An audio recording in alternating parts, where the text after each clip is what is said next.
free will. I was watching this conversation with you and John Vervaeke. Shout out to John. I'll put a link to his channel as well as that particular podcast on screen. But I was disappointed because the title said free will. And I was so looking forward to hearing you expound on free will as it relates to process philosophy and Whitehead and so on, because it sounds like it comports with it. And I know that John Vervaeke is not a fan of free will, at least not libertarian free will. So I listened to all of it, and not once was free will mentioned, yet it was mentioned in the title. And then I just searched the transcript because I'm thinking, did I miss it? And no, it wasn't mentioned. So I don't know who titled that video. I have a bone to pick with that person. I'm just going to pick my bone with John because he's a friend, and I think that... It probably wasn't John. I think he has help. Yeah. I'd rather just pick the bone with John than his marketer, because congenial combativeness is less fun among strangers than colleagues. Anyhow, so please tell me about free will, and then I would like to hear about what is your current Weltanschauung. Well, obviously our will is constrained. It's constrained by the type of organism that we are. It's constrained by our psychological development. It's constrained in any number of ways. And yet, that feeling of effort that we all have, and the feeling of regret that we all have, or guilt that we all have, it's a reflection of the fact that we feel, at least, like we have some ability to make decisions and to take action and to direct our own behavior. Now, when it comes to taking action in the world and making like physically detectable changes, I think we are still afforded some degree of freedom, but it's limited. When it comes to our thinking activity, when it comes to our imagination, there's quite a bit of freedom there.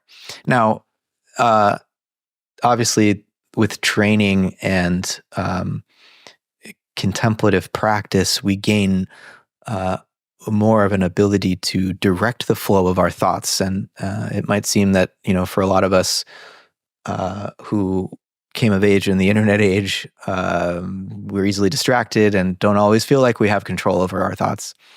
But nonetheless, I think it would be hard. It'd be hard to find somebody who totally denied the fact that they experience some degree of agency in their own thinking activity, right?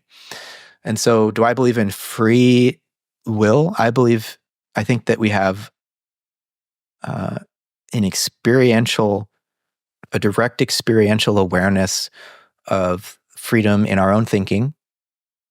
And there's obviously a bridge that we need to build from that thinking activity to the motivation of certain actions that we might take in the world.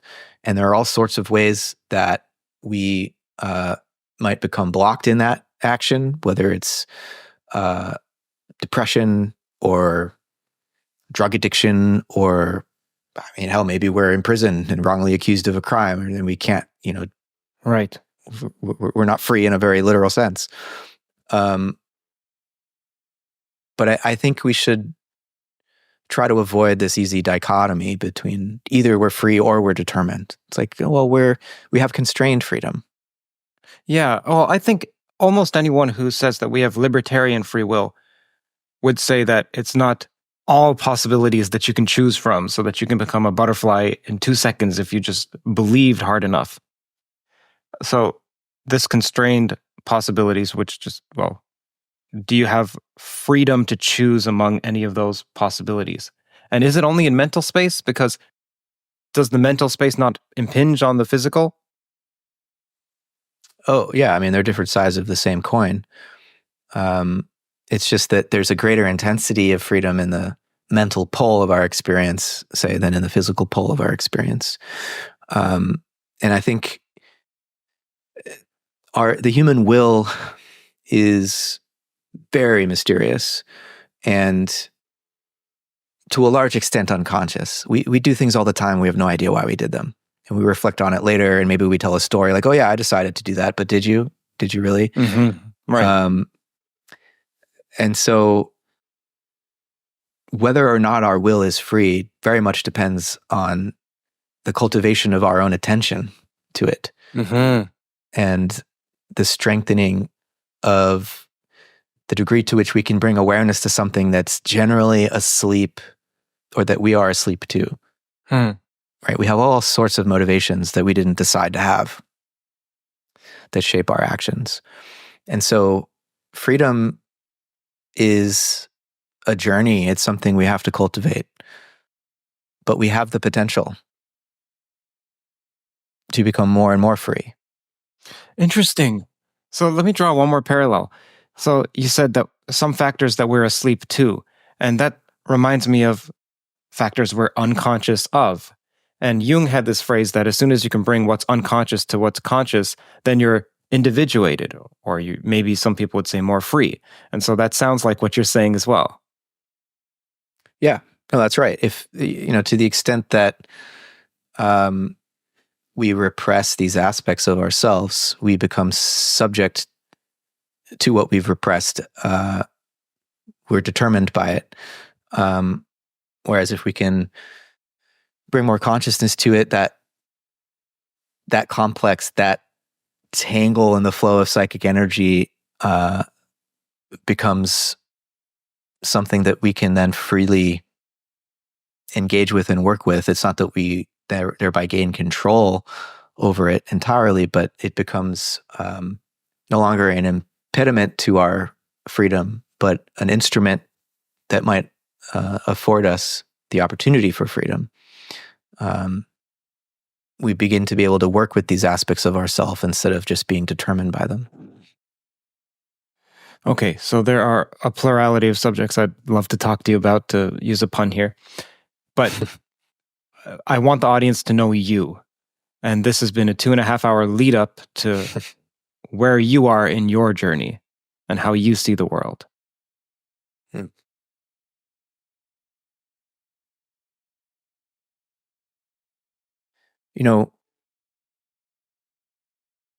I'm so often asked to talk about Whitehead's ideas, to talk about Schelling's ideas, and I think as an academic philosopher, that's my job. I'm 38 years old right now. I definitely have my own view of things, but I'm also quite humble about my influences. But I would say what's most important for me at this moment is really understanding, like, what the hell is the human being, and putting our scientific knowledge, putting our spiritual aspirations, putting our artistic appreciations, and our political strivings, like all these different domains that we tend to focus our attention on, in the context of this question, what is the human being? Because I think to the extent that we remain a mystery to ourselves, and I mean both individually and as a species, then do we really know, can we really know nature scientifically? Can we really know the divine? Can we really take one step into the world until we've understood ourselves? And I think contemporary culture, at least in the Western world, has become so distracted by the technological applications of our tremendous scientific knowledge, and so distracted by the economic payoffs of the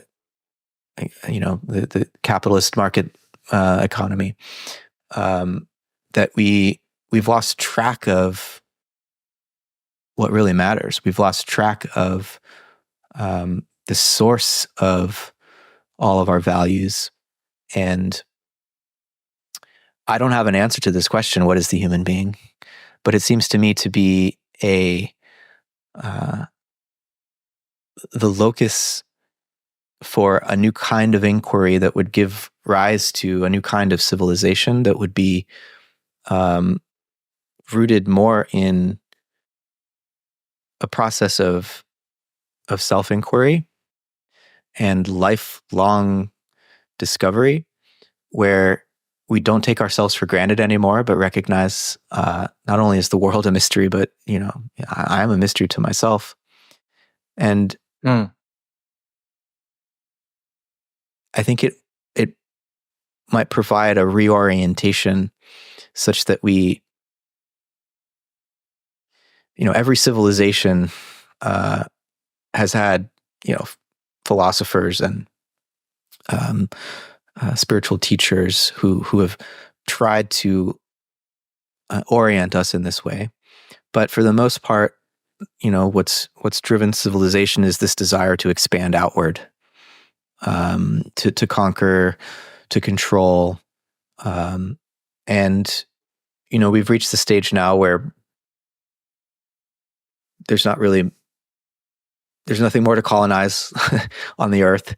I know some of our favorite billionaires are trying to continue to expand and colonize other planets.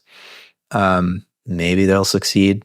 I think it's a little more difficult than a lot of people realize to actually do that. But I don't know if that course of civilization can succeed anymore. I think we need to turn inward and begin to explore the interior depths of our own consciousness, because, Jung was quite hip to this. He died in 1963, I believe, but he lived long enough to recognize that, of course, we have the threat of nuclear war, and we have all sorts of powerful technologies by which we could destroy ourselves. But for Jung, the real danger was not these technologies. The danger was ourselves and our lack of understanding of the human psyche. And so for me, a lot of my inquiry is into the nature of the human being, and that maybe, we can really only understand the universe through the human being. And I mean, in some sense, that's obvious. Our perspective will always be a human perspective. But I think until we've grappled with this fundamental mystery, then the world itself all of our knowledge of nature and the universe will remain incomplete in some sense, and we'll continue to be distracted by the pursuit of a kind of power and a kind of pleasure that is ultimately going to be unsatisfying. And I have a sense that, when we have we take that last breath before we die and reflect on our lives, that we'll really wish we weren't, chasing pleasure and power and money. We'll really wish that we had spent more time contemplating the nature of our own existence and the mystery of being alive. Hi, everyone. Hope you're enjoying today's episode. If you're hungry for deeper dives into physics, AI, consciousness, philosophy, along with my personal reflections, you'll find it all on my Substack. Subscribers get first access to new episodes, new posts as well, behind-the-scenes insights, and the chance to be a part of a thriving community of like-minded pilgrimers. By joining, you'll directly be supporting my work and helping keep these conversations at the cutting edge. So click the link on screen here, hit subscribe, and let's keep pushing the boundaries of knowledge together. Thank you and enjoy the show. Just so you know, if you're listening, it's CurtJaimungal.org, CurtJaimungal.org.